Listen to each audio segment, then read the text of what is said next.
Bismillahirrahmanirrahim. Assalamualaikum warahmatullahi wabarakatuh.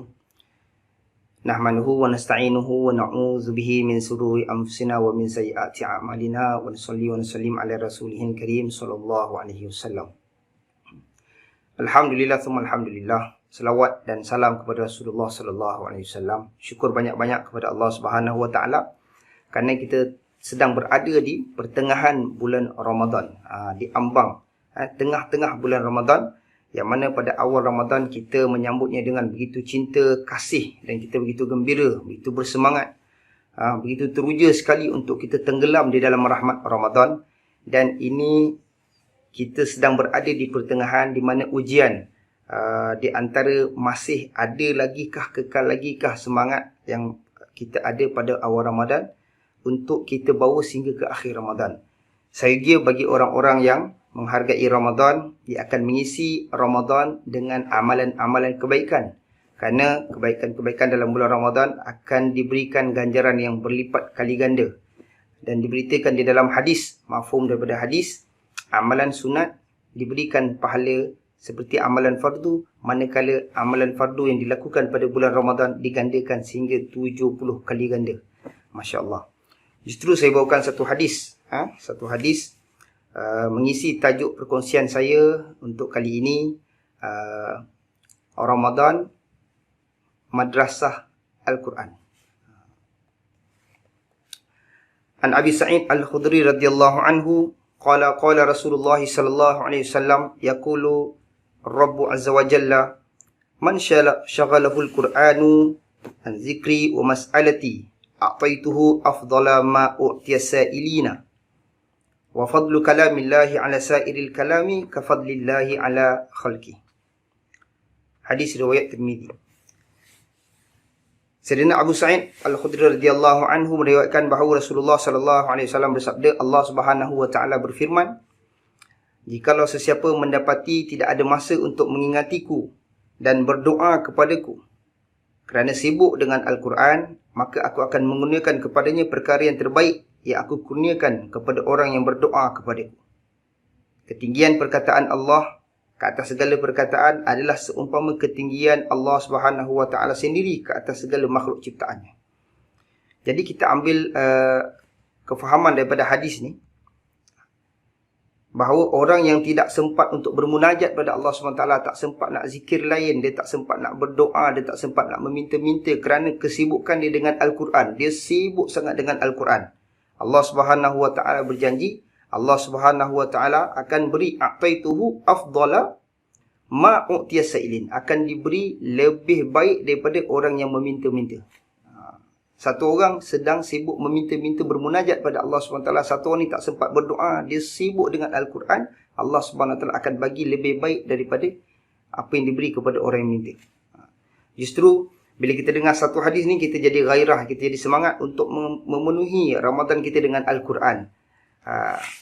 Bagi orang yang membaca Al-Quran, bagi kita yang sibuk dengan Al-Quran, nanti akan sampai satu ketika di mana Allah Subhanahu wa taala pasti akan menyentik sekurang-kurangnya ada satu perkara yang terjentik dekat dalam perasaan kita yang sudah saban hari dengan Al-Quran, tertanya-tanya isi kandungan Al-Quran. Di situ ada satu pintu untuk kita belajar.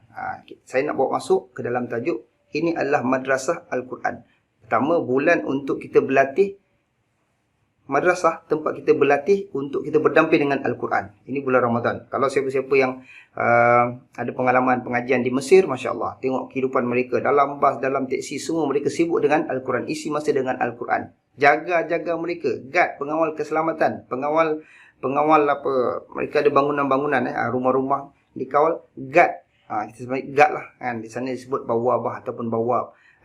Mereka ni jaga lalu lintas, jaga kawal keselamatan, tetapi di tangan mereka ada mashaf, sehingga lunyai mashaf mereka. Pada bulan Ramadan, seolah-olah tidak ada perkataan lain yang akan disebut melainkan adalah dengan mengucap, dengan membacakan kalimah-kalimah yang terdapat di dalam Al-Quran. Macam tu, insya-Allah, luar biasa. Budaya ni, suasana ni ada. Saya rasa yakin kawan-kawan, ustaz-ustaz yang ada pengalaman pengajian di Mesir, budaya ni Masya Allah luar biasa pada bulan Ramadan. Pada bulan Ramadan memang special untuk Al-Quran. Jadi Bila kita baca Al-Quran, seperti yang saya katakan tadi, bila kita baca Al-Quran, sikit sebanyak terjentik perasaan kita nak tahu apa isi kandungan Al-Quran ni, apa yang kita baca ni. Dan dia adalah satu pintu kepada ilmu, dan kita mula menyelak kitab-kitab tafsir untuk kita faham. Saya yakin ramai kawan-kawan saya macam tu. Ramai ustaz-ustaz kat sini, ramai ahli-ahli Al-Quran, ramai pencinta-pencinta Al-Quran, ramai yang mendampingi Al-Quran. Dia begitu perasaannya. Akan sampai satu ketika ada satu laluan lain. Perkara kedua, dia akan mula tertanya-tanya, betul tak bacaan dia ni? Kan? Bagi orang yang kurang mahir dengan Al-Quran, tetapi dia cuba untuk membiasakan diri dengan Al-Quran, tertanya-tanya betul kebacaan dia. Dia mula cari mu'alim, cari guru, cari ustaz untuk betulkan bacaan dia. Jadi dah terbuka pintu pengetahuan yang kedua. Lagi, dia terasa begitu indah sekali. Bahasa yang terindah di dalam dunia ada bahasa Arab, bahasa Al-Quran. Dibaca berkali-kali. Yang kedua, saya dengar, yang kedua bahasa Urdu. Kan, bahasa Urdu, lagu-lagu Hindustan, seronok kita dengarkan, asyik kan, kerana bahasanya. Baik, kemudian kita pun tertanya-tanya, kenapa ni baris atas, kenapa baris bawah? Kita dah mula masuk dalam satu bab ke satu bab. Kenapa yang ini dengung, kenapa yang ini kena baca panjang kan? Pertanyaan-pertanyaan ini akan menyebabkan terbukanya pintu-pintu pengetahuan, dengan syarat kita bersegera mencari penyelesaian, mencari guru. Jadi memenuhi Ramadan dengan Al-Quran akan menyebabkan satu perasaan kita akan rasa tawaduk di depan Allah Subhanahu Wa Taala, kerana ada satu perasaan yang kita baca ini adalah kalam Allah Subhanahu Wa Taala. Yang kita baca adalah wahyu. Dan saya pernah dengar daripada ulama-ulama kita, ahli-ahli Al-Quran, kadang-kadang mereka baca Al-Quran nangis. Nangis sebab apa? Kerana rindu kepada Nabi SAW. Kerana mereka yakin, mereka dapat merasakan rohani mereka rapat dengan Rasulullah SAW. Merasakan bahawa wahyu ini adalah wahyu dari Allah Subhanahu Wa Taala yang diturunkan di Lauhul Mahfuz. Kemudian diturunkan ke langit dunia, kemudian diturunkan melalui Jibril AS kepada Nabi SAW, dan daripada Nabi SAW kepada sahabat radhiyallahu anhum ajma'in, kemudian kepada tabi'in, kepada tabi'in, kemudian kepada orang-orang kemudian mereka, sampailah kepada kita. Di saat itu kita bacakan dan kita rasakan kita ada hubung kait yang kuat dengan Nabi SAW. Dan mudah-mudahan Ramadan ini membentuk peribadi dan jiwa kita supaya kita sentiasa rapat dengan Al-Quran. Jadi kepada semua, manfaatkan baki Ramadan yang ada. Mudah-mudahan Allah Subhanahu Wa Taala terima setiap huruf yang kita baca, setiap usaha kita, setiap keinginan kita dan setiap azam kita untuk memenuhkan masa Ramadan kita dengan Al-Quran diterima oleh Allah Subhanahu Wa Taala dan mendapat ganjaran yang sewajarnya. Kepada Allah Subhanahu Wa Taala kita meminta taufik, kepada Allah Subhanahu Wa Taala kita minta kekuatan, kepada Allah Subhanahu Wa Taala kita minta bantuan untuk kita sentiasa berdamping dengan Al-Quran. Al-Quran adalah satu metod, satu jalan terbaik untuk betulkan diri kita. Diturunkan oleh Allah SWT untuk betulkan kehidupan manusia.